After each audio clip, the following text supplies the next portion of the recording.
Hello दोस्तों, जैसा कि हमने इससे पहले जो लेक्चर किया था वो हमने मैसूर का किया था, जो कि हैदर अली और टीपू सुल्तान था। हमारा जो नेक्स्ट टॉपिक होगा वो मराठा होगा। कैसे मराठों ने अपने आप को उत्तर भारत में मतलब विस्तार विस्तार किया, और फिर कैसे पानीपत का तृतीय युद्ध हुआ, उसमें कैसे फिर वो पुणे की तरफ आकर्षित हुए, और पुणे के बाद कैसे वे आपस में लड़े, और फिर उनका फायदा कैसे अंग्रेजों ने उठाया, और कैसे फिर अंग्रेजों ने इन्हें हरा करके पेशवा पद को समाप्त कर दिया और मराठा साम्राज्य को क्या कर दिया, पतन कर दिया, और उनके सारा राज्य अपने अधीन कर लिया। तो चलिए देर न करते हुए हम स्टार्ट करते हैं।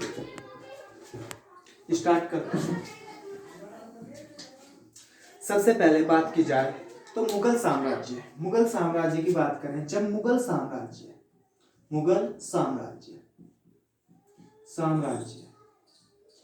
साम्राज्य पतन की ओर था, यानी कि आप जानते हैं 1707 औरंगजेब के बाद इसमें राजा जो हुए या बादशाह जो हुए वो धीरे धीरे क्या हुआ, अपने शासन को पतन की ओर अग्रसर करते चले गए, यानी कि लेते चले गए।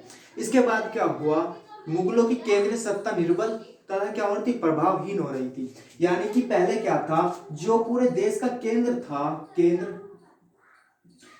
था वो कौन थे, वो थे मुगल थे। परंतु क्या हुआ, जैसे धीरे धीरे ये अकबर से आया औरंगजेब, अकबर के बाद जहांगीर, शाहजहां, औरंगजेब, धीरे धीरे जैसे नीचे जा रहा था तो क्या हो रहा था, इनकी जो केंद्रीय शक्ति हो रही थी, केंद्रीय शक्तिहीन होती जा रही थी, यानी उसका पतन होता जा रहा था।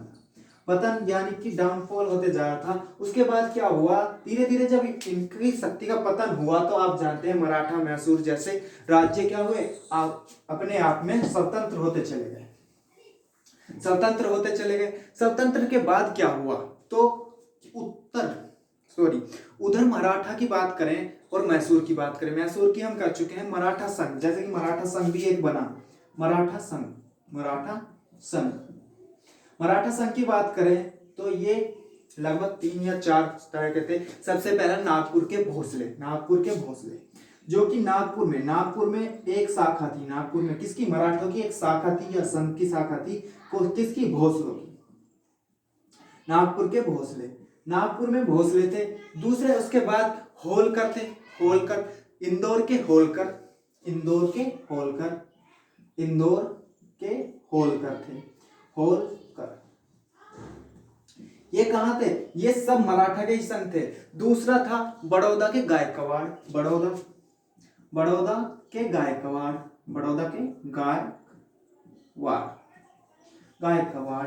और चौथे नंबर के कौन थे, चौथे नंबर के थे ग्वालियर के सिंधिया।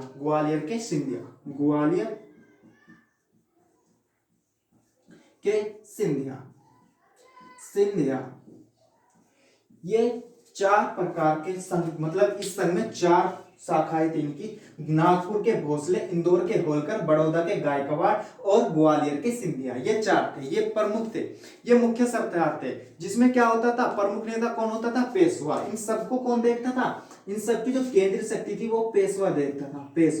मतलब इन सबका जो प्रमुख नेता होता था वो पेशवा होता था। पेशवा इन चारों शाखाओं को देखता था। क्या हुआ, अब ये जब मुगल साम्राज्य धीरे धीरे पतन की ओर था तो ये अपने विस्तार की ओर था। और ये क्या, आप जानते हैं दक्षिण भारत में था। दक्षिण भारत से कहां पहुंच गया, धीरे धीरे ये उत्तर भारत में पहुंच गया। उत्तर भारत में कब से पहले, 1761 से पहले ये कहां था, उत्तर भारत में भी इसका विस्तार काफी हो चुका था। परंतु क्या हुआ, उत्तर भारत में एक युद्ध हुआ, आप जानते हैं कौन सा युद्ध हुआ, पानीपत का तृतीय युद्ध। पानीपत का तृतीय युद्ध पानीपत का तृतीय युद्ध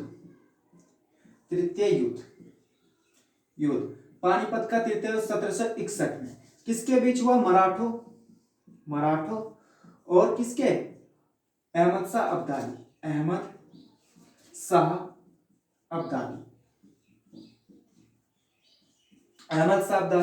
आपको पता है अहमद शाह अब्दाली आया पानीपत के तृतीय युद्ध में। वो क्या करना चाहता था, वो भारत पर अधिकार करना चाहता था। पर क्या हुआ, लेकिन वहां पे मराठे थे, मराठों के साथ उसका युद्ध हुआ। युद्ध होने के बाद मराठे भी उत्तर भारत में अपना अधिकार स्थापित करना चाहते थे, लेकिन क्या हुआ, यहाँ पर मराठे हार गए और ये जीत गया तो क्या हुआ, मराठे अब उत्तर भारत में उनकी शक्ति बहुत ज्यादा क्षीण हो चुकी थी, क्योंकि उनकी आधे से ज्यादा सेना वहां पर खत्म हो चुकी थी और उनके बहुत सारे राज्य भी छिन चुके थे, जिसके कारण अब क्या हुआ, वो उत्तर भारत में न जाकर के दक्षिण भारत में ही क्या हुए, सीमित हो गए। लेकिन अब उनके पास एक प्रमुख केंद्र बचा था, मराठों के पास एक प्रमुख केंद्र बचा था जो उस समय पर बहुत ही महत्वपूर्ण था, पुणे। तो अब क्या था, ये जितनी भी शाखा के मराठा थे उन्होंने सबने कहां पर क्या कर दिया, अपना मुख्य धर किया, मतलब पुणे की तरफ। अब हर कोई पूना प्राप्त करना चाहता था, मतलब क्या हुआ, हर कोई क्या चाहता था, पूना पर अधिकार करना चाहता था, पुणे पर अधिकार करना चाहता था, क्योंकि जो पुणे पर अधिकार कर लेगा वही क्या होगा, केंद्र शक्ति होगी, मतलब कि वही सबसे उच्च होगा, ये माना जाता था। तो पेशवा पद जो था, अब क्या हुआ, हर कोई चाहता था, पुणे तो प्राप्त करना चाहता ही था, साथ में पेशवा या प्रधानमंत्री पद था। अब इस पे भी होड़ चल चुकी थी, क्या हर कोई चाहता था कि हमारी शक्ति बढ़े, ठीक है ना, उनमें आपसी होड़ हो गई कि मैं पेशवा बनूं। पेशवा एक पद के तौर पर आ गया, यानी प्रधानमंत्री, क्योंकि पेशवा की सबसे ज्यादा चलती थी, क्योंकि यही वहां पे सेंट्रल जो पावर थी वो पेशवा थी। तो वैसे अगर बात की जाए तो पूना जीतना चाहते थे, पुणे में भी अगर बात की जाए तो पेशवा शक्ति बनना चाहता था हर कोई, हर किसी में ये होड़ थी, क्योंकि सेंट्रल पावर में आने के लिए उन्हें ये दो चीज ज्यादा जरूरी थी।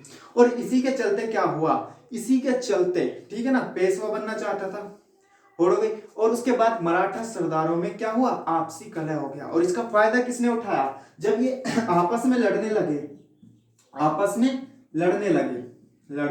लगे तो इसका फायदा किसने उठाया, इसका फायदा उठाया अंग्रेजों ने कैसे उठाया, अब देखिए अंग्रेजों ने कैसे फायदा उठाया।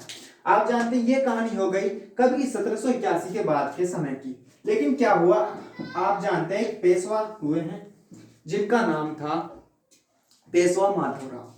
1772 की बात है, 1772 की ईस्वी की। कौन, पेशवा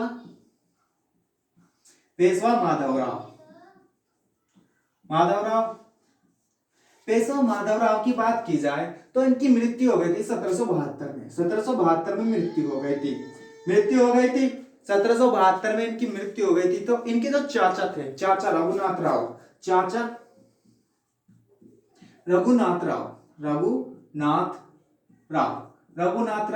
ये क्या थे, ये चाहते थे कि मैं पेशवा बनूं, क्या बनूं, मैं पेशवा बनूं।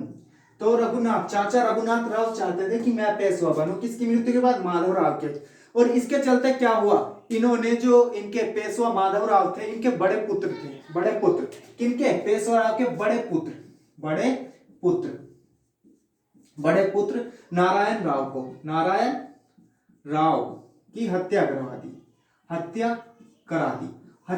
किसने करा दी, रघुनाथ राव ने हत्या करा दी किसकी, नारायण राव की, जो किसके, पेशवा माधवराव के बड़े पुत्र थे। तो देखिए यहाँ पर ज्यादा चांस